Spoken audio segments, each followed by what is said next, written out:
বাজারে ইলিশ মাছ থাকতে থাকতে এই রেসিপিটা বানিয়ে ফেলুন, নাহলে কিন্তু অন্য সময় এর স্বাদ এতটা পাওয়া যাবে না। প্রথমেই দেখুন আমি এখানে কচু আর আলু একটু বড় বড় করে কেটে নিয়ে কুকারে দিয়ে একটু একটা জাস্ট হাই ফ্লেমে সিটি লাগিয়ে নেব।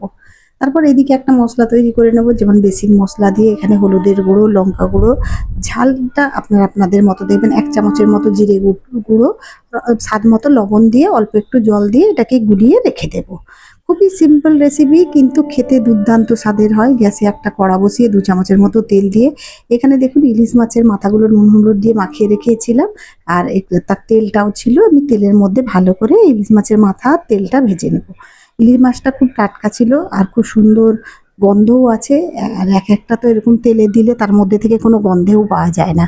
আর এই ইলিশ মাছের মাথা হোক, রুই মাছের মাথা দিয়ে যখনই কোনো ধরনের রেসিপি হয় আমার তো খুব ভালো লাগে। আর কারা কারা পছন্দ করেন অবশ্যই মাছের মাথা দিয়ে রেসিপি অবশ্যই কমেন্ট করে জানাবেন। ভালো করে মাছের মাথাটা ভেজে নিতে হবে একেবারে। একটু ভেঙে ভেঙে দিলাম, এরকম গোটা থাকলেও কোনো অসুবিধে নেই, তরকারিতে দিলে এটা মিশেই যাবে। একটু ভেঙে ভেঙে দিয়ে ভাজা হয়ে গেলে আমি এটাকে এবার তুলে নিলাম।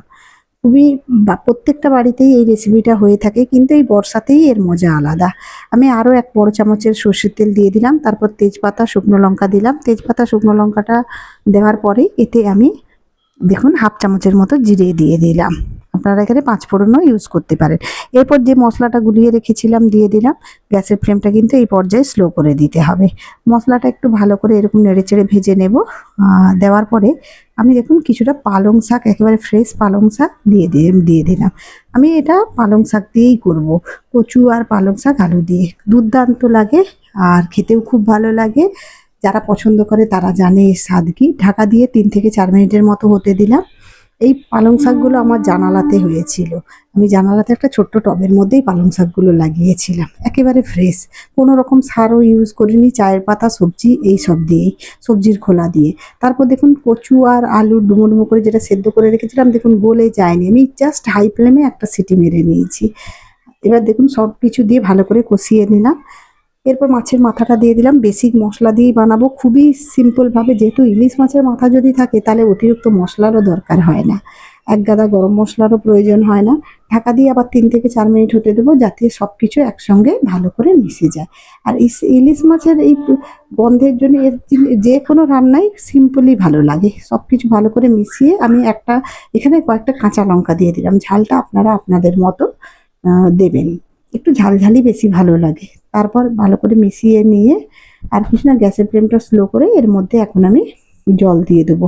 যেহেতু কচু আর আলু আমার সেদ্ধ করা আছে তাই খুব বেশি জল দেওয়ার প্রয়োজন নয়। আমি এখানে ছোট বাটির ১ বাটির মতো জল ইউজ করেছি। তারপর দেখুন সব কিছু একটু চেক করে নেব সব কিছু প্রপার সেদ্ধ কিনা। দেখুন তারপর জলটা শুকিয়ে নিলাম, ভালো করে নেড়ে চেড়ে দেবো। যদি কারা এই সব তরকারিতে মিষ্টি পছন্দ করেন তারা অল্প পরিমাণে একটু মিষ্টি দিতে পারেন, হ্যাঁ। আর যদি না করেন তো কোনো ব্যাপার না, স্কিপ করতে পারেন।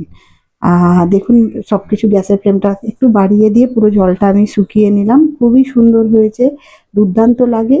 আর যারা বানায় তারা তো জানে এর স্বাদ কি। আর কোনো কথা না বাড়িয়ে চলুন গ্যাসের ফ্লেমটা অফ করে দিয়ে গরমাগরম পরিবেশন করে দিই। আপনাদের কেমন লাগলো অবশ্যই কমেন্ট করে জানাবেন।